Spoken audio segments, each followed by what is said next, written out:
Welcome to The Naturalist. I'm your host, Adrienne Smith, and I'm here once again with Meredith Kaufman. Hey, Meredith.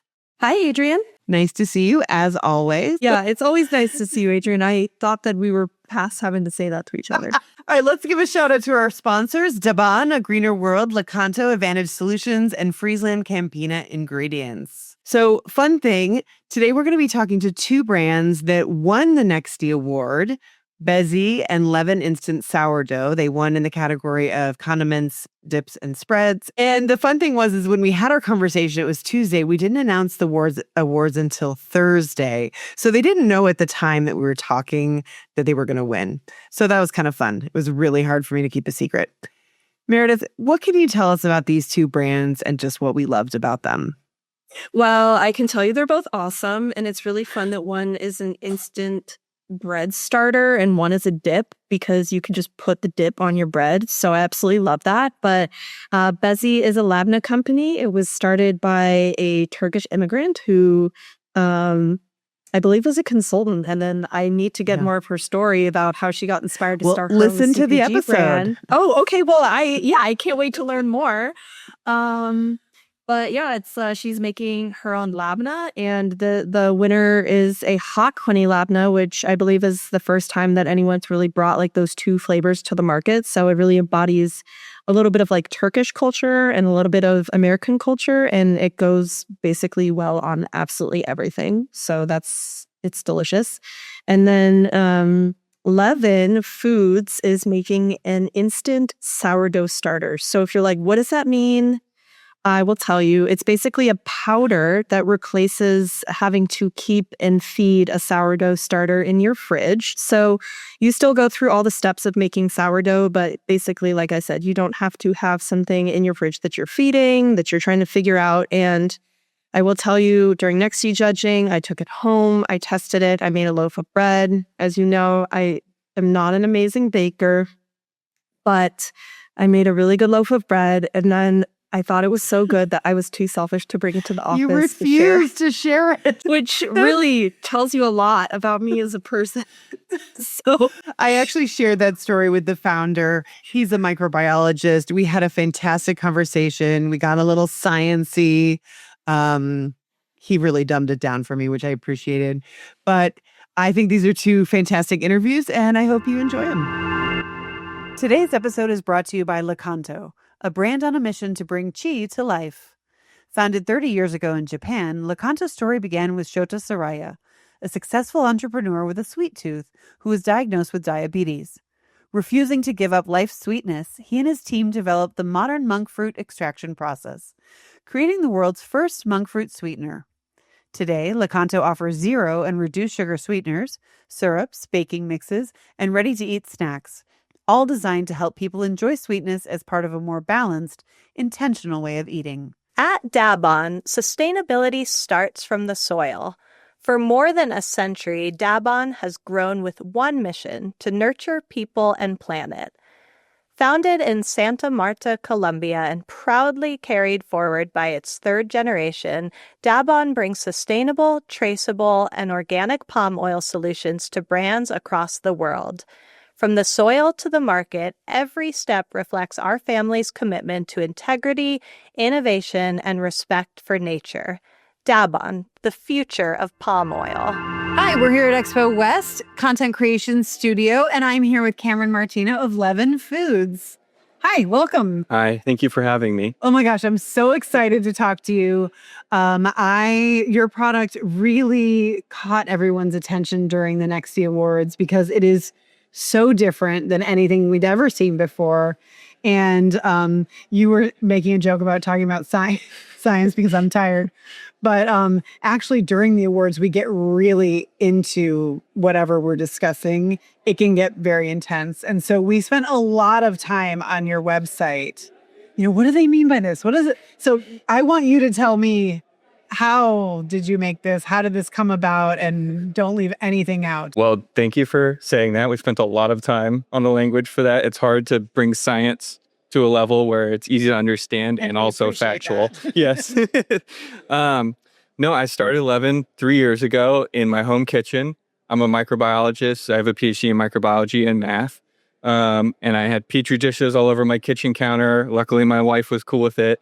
And I took sourdough starters and started to isolate strains just to try and cure this thing that was nagging at me nonstop about, why is there only baker's yeast? There's all of this natural diversity that occurs in nature, right? Sourdough starters, it exists in other fermentations too. But the only option for people at home and also professionals at every scale is baker's yeast. And so I started isolating these strains and recombined them in a way that I could add them back into the flour directly and make real sourdough without having to maintain this starter at home, which is often wasteful. And very time consuming, I actually just threw out my COVID sourdough starter last week because it was so black. Yeah. I didn't think there was any coming back. But just to dumb things down even further for people like me. So baker's yeast just refers to the yeast that's made from one type of run-of-the-mill strain. Right. So, for most of human history, and when I say that, the ancient Egyptians were making sourdough bread, we made bread with natural microbial communities that are just spontaneously occurring in flour. And around the 1800s, a famous microbiologist, Louis Pasteur, isolated a strain of Saccharomyces cerevisiae yeast. And why did they do that? The population was exploding. World War I was happening. And they grew this yeast and actually ate it directly first. And then they figured out, okay, we can make bread with this. And the French aristocracy was really interested in flavorless, fluffy bread at the time. And so baker's yeast kind of took off. And after that, it was really the only way to make bread in an industrialized way. Crazy. Louis Pasteur, man. He got around. He did a lot of stuff. Yeah. He did a lot of good things too. I don't want to throw him under the bus. So can you tell me a little bit about your product? How do we use it? I'm going to hold it up a little bit just so that there's two different products here. So maybe just tell me a little bit about the difference and how one would use this. Yeah, so the pink one is our instant sourdough. We call it all-purpose because you can use it in everything. We have people making croissants and pizzas and muffins and cookies. You name it, you can make it sourdough with this. You add it directly to flour, water, and salt.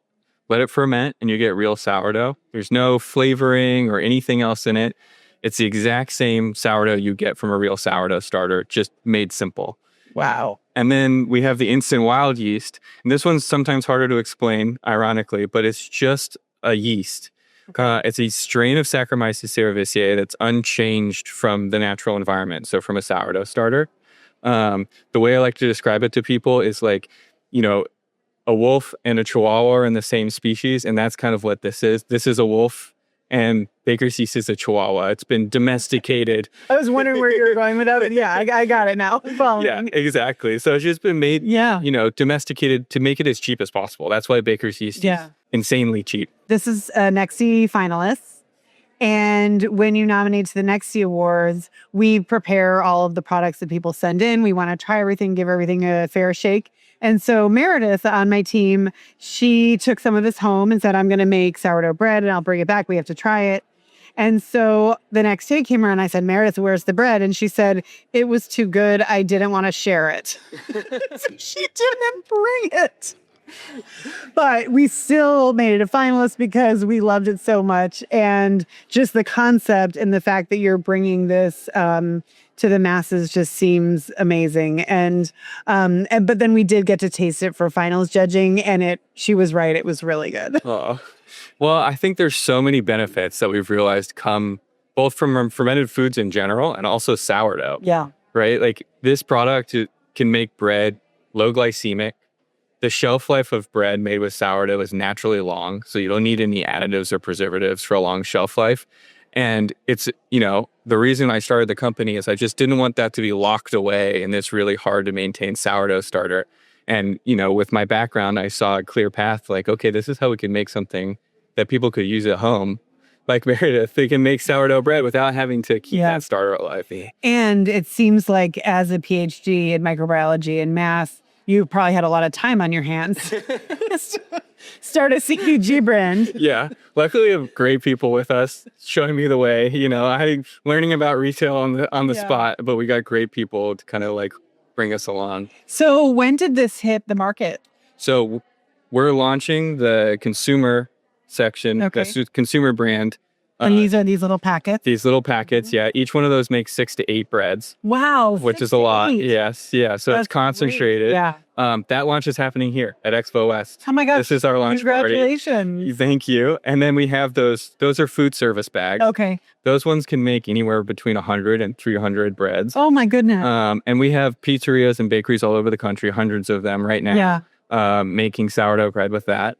Some people in your neighborhood might be making it. You won't even know. And do you mind if I ask what's the price point for something like this? So those are $65.99. Yeah. And each one of those retails for around $8.99. That's the SRP. That's tremendous. Yeah. I think what's so interesting is that, obviously people went crazy during COVID. Everyone was making sourdough.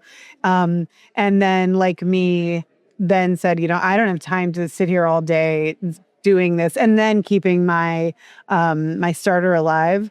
So I think that this really opens a lot of possibilities to what you can do at home, and you're still baking from scratch, but you're just baking better and maybe shorter. 100%. And I think our ultimate dream, right? Like if you look at the brewing industry, brewers did the same thing at one point with these natural cultures. Yeah. And now microbreweries are allowed to exist by awesome companies like White Labs, for example, which create these cultures for them that allows them to make a lager and an IPA and an ale all in the same location because they get the cultures delivered to them.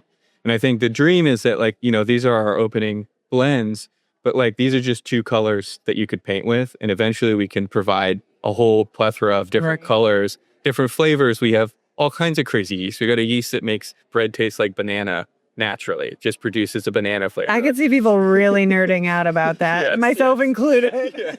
Oh, so it's really fun. I think this is awesome, and I think looking to the future, I just see a whole part of the baking aisle is what do you want to make, and then you choose the culture that matches what you want to make, brewers do, right? They choose the culture that matches the beer they want to make. Same in wine, Yeah. We're just making it available to bakers. What I think is, so this morning, I don't know if you caught, there was an incredible keynote by the CEO of Whole Foods and then Mark Bittman. Yes. And at the end, he kind of said, to sum it up, innovation, what's new is old. Yeah. And that's what this is, Yes. really. It's going back in time and looking at these incredible strains that we have completely gotten rid of in our diets and bringing them back. And I think that was just such a great description of it. So I feel like you're right on trend. 100%. Mark Bittman says so. I'll take it. Well, it was such a pleasure talking to you. I just am so impressed by this product. And I love the fact that products like yours are transforming these very store staple categories like baking. What innovation has there been in instant yeast in years? I mean, 1800 with Louis Pasteur. That was the last one. That was a big deal. Yeah. Don't knock it. No. But I love seeing these very traditional categories transforming in such an integrity-driven way. So, kudos. Thank you so much. Yeah, thank Really you. appreciate Thank it. you. And I will see you on Thursday night for the NEXTY celebration. I'm Absolutely. assuming. Wouldn't miss it for the world. Okay. All right. Thanks. Nice talking to you. You too. Thank you. This episode is brought to you by A Greener World. Shoppers today want to know how their food is really produced. A Greener World connects mindful consumers, farmers, and brands through meaningful and transparent sustainability certifications. AGW certified producers offer a reliable supply of sustainable, ethical products that consumers trust, helping you meet consumer demand while making a difference for the welfare of our planet, animals, and people. Learn about our certifications and how to source AGW certified products at agreenerworld.org. At FrieslandCampina Ingredients, we're committed to providing innovative, nutritious ingredients to address health and well-being challenges worldwide. Our mission is to supply the right ingredients to food and beverage brands, working with them to create highly nutritious and sustainable applications to help people get the most out of life, always. Hello, we are at Expo West at the Content Creators Studio, and I am here with Ilay Karateke. Hello. Welcome. So happy to be here. So, Bezi, your brand has been getting so much buzz. It has been all over the place. I feel like I can't open social media without seeing something about it, and not always from you. I mean, a lot of times it's just other people talking about how great it is. Oh, thank So you. tell me about your brands. Yeah. Don't leave anything out. I will not leave anything out. So we launched Bezi now, like it's like a year and 3 months ago. It's like my baby. I'm like 15 months old, you know, love like it. that kind of energy. So I'm a Turkish immigrant. I grew up with labneh, and I was like, I would eat like 4 tubs of this for breakfast. I would too. I mean, it is a fantastic product. And I moved to New York 8 years ago with Columbia Business School. So coming here, I was like, oh, like love fresh dairy, but couldn't find any of it. And I was really passionate about cheese. So I worked at a farm, milking cow, milking sheep, learned how to make cheese from scratch. In New York?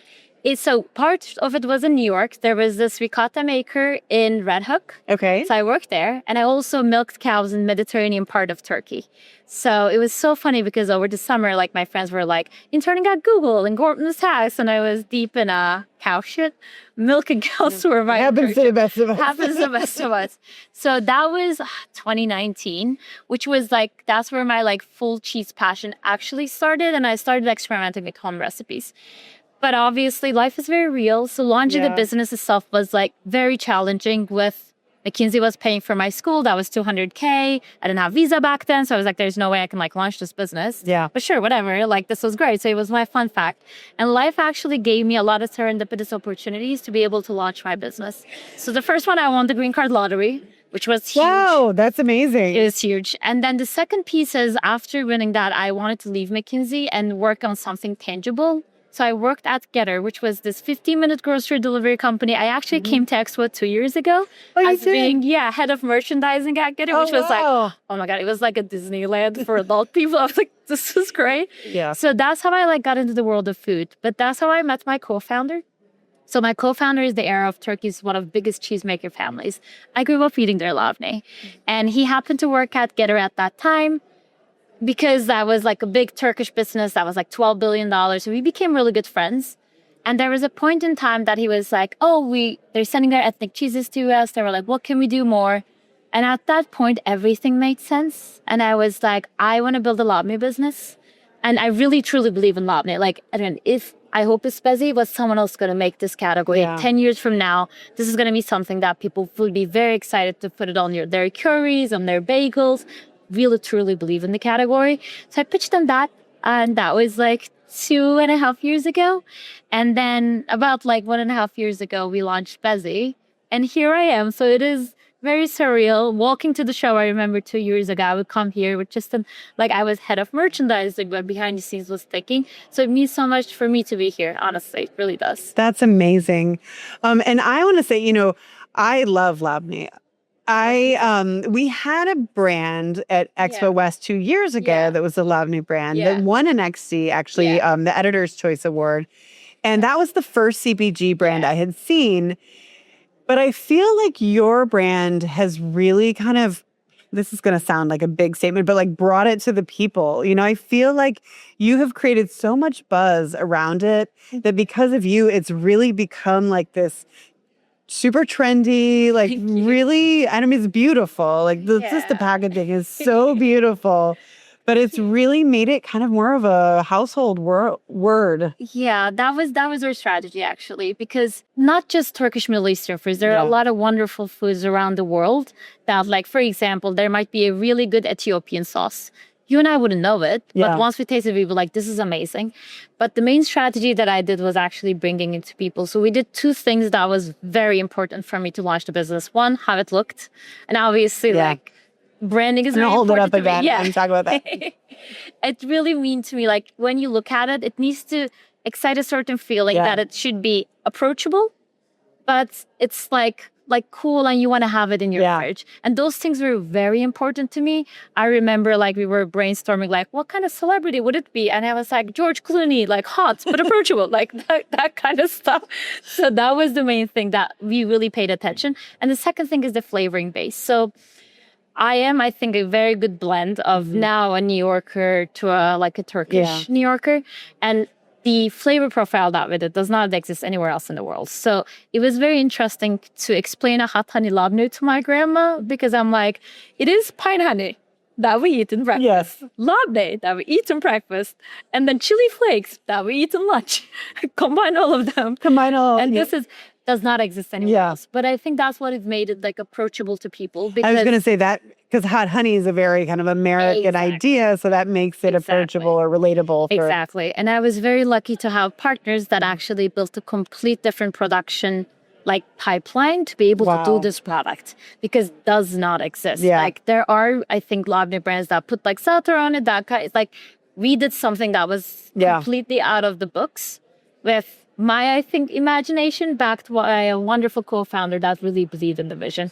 But it is so funny because like my grandma likes to clean the most, it's impossible to get her to like, but it is doing fantastic here, and that has enabled us to open up those doors and have people really imagine eating this as a dip and a spread and everything else. When you also have an everything variety, right?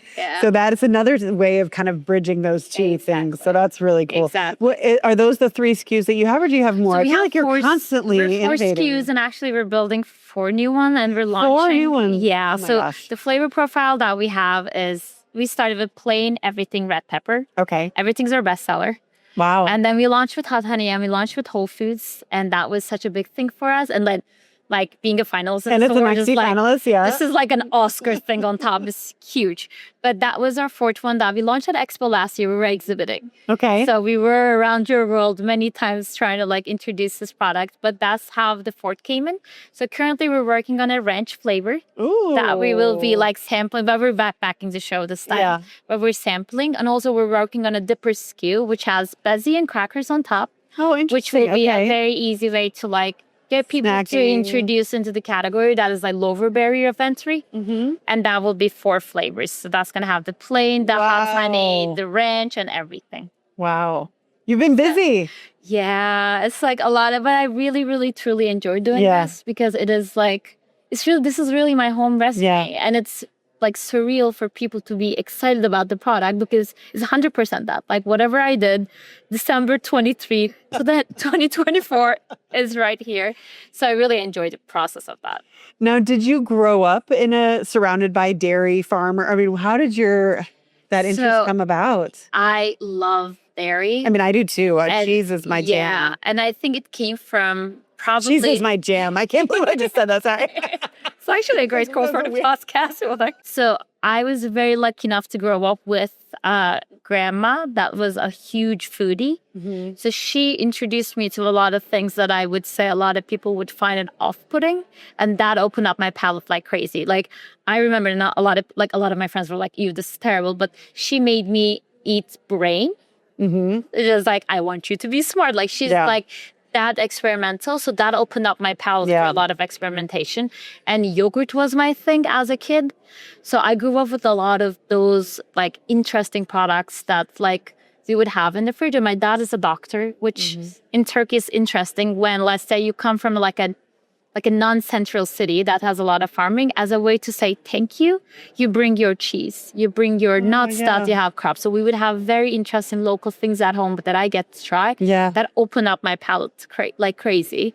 So I think that enabled me to have that. But like I was a McKinsey consultant, so my life wasn't that and how I started.